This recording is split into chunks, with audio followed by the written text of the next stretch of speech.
In the biting cold of January 1814, deep in the wild frontier of the Pacific Northwest, a lone woman trudged through snow up to her waist. Her clothing hung in tatters. Her hands were raw, blistered, and bleeding. Behind her, two small boys, hungry, shivering, and barely able to walk, clung to her every step. She was not an explorer commissioned by the government, nor a soldier sent to claim new territory. She was Marie Dorion, a Métis woman whose courage and determination would lead her to survive one of the most grueling journeys in American frontier history. Her name is rarely spoken in classrooms, but her story deserves to be remembered.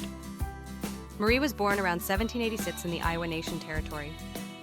Her father was a French-Canadian trapper, her mother was Iowa native. This mixed heritage gave Marie a unique advantage. She knew how to survive in two worlds, the trading posts of the fur companies and the unforgiving wilderness. She married Pierre Dorion Jr., a man already known in the fur trade for working as an interpreter. Pierre was also infamously volatile, a heavy drinker with a violent temper.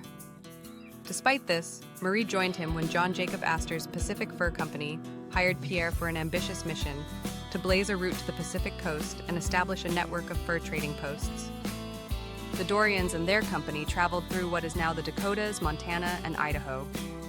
They endured harsh winters, hostile encounters, and the constant threat of starvation. Unlike the Lewis and Clark expedition, which had military support, this was a commercial gamble, small in numbers and vulnerable. Marie wasn't a passive passenger on this journey. She was skilled in foraging for edible plants, preparing hides, and navigating river routes. When men in the party fell ill, she cared for them. Her role was as critical as any trapper or guide. By late 1813, the group had reached the Snake River country. But the winter was closing in, and tensions with certain native groups in the area were high. This was not a safe journey. This was an expedition into uncharted territory, dense forests, icy rivers, and lands where alliances between native nations and outsiders could change overnight. And Marie was doing it while raising two young sons on the trail. In January 1814, disaster struck. While camped in what is now Idaho, Pierre Dorion Jr. and several men went out to hunt. They never returned alive. Reports say they were attacked and killed by a hostile band, possibly as retaliation for earlier conflicts. Marie, now a widow in an instant, was left with her 4-year-old and 2-year-old sons, alone in the deep wilderness.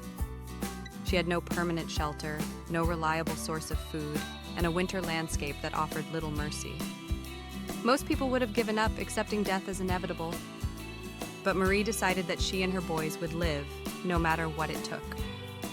The journey she began was staggering, over 200 miles through the Blue Mountains to reach safety. She scavenged every scrap of food she could find, frozen berries still clinging to branches, strips of rawhide boiled into something barely edible, even the meat from the frozen carcasses of horses left behind. She melted snow for water, kept her children moving to prevent them from freezing, and built makeshift shelters from branches and animal hides. Her own feet became frostbitten, her body wasted away.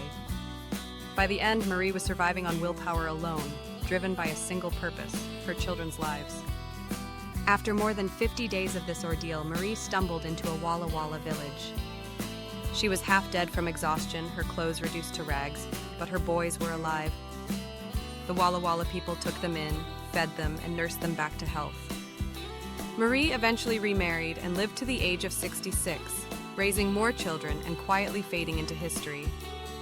She never wrote her own account of the journey, and much of what we know comes from the men who recorded the fur trade's history, men who often overlooked the women who made survival possible. Marie Dorion's story is one of survival, resilience, and courage in the face of impossible odds.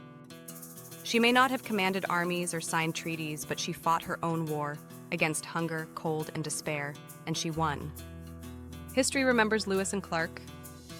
It should remember Marie Dorion too.